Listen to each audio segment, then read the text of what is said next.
Tako, jedan šut.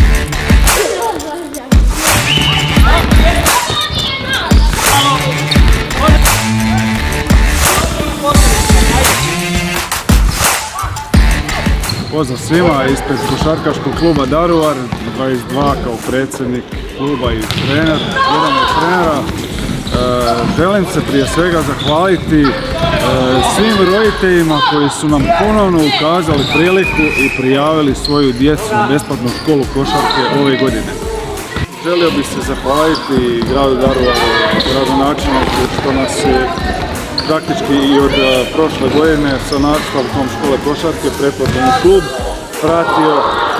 Pratili su nas znači, sa raznim donacijama glede sportskih dvorana, majica, ostalih rekvizita, tako da nam početak rada kluba bude lakši i evo, nadamo se da smo uspjeli prebrojiti uz njihovu pomoć i uz pomoć roditelja koji nas prate vjerno, koji iskazali su veliko povjerenje prema nama kao trenerima i svoju djecu rade šalju nama na treninge.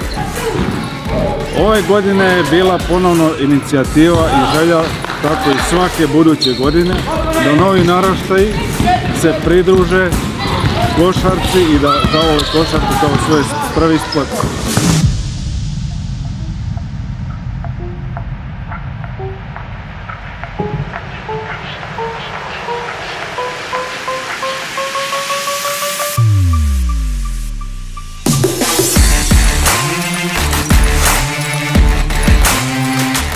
Ove godine brojimo 50-ak sasvim novih članova, od kojih očekujemo bar polovicu da nam se priključe klubu, ali naravno kolika god na kraju brojka bude, bit ćemo više nego zadovoljni.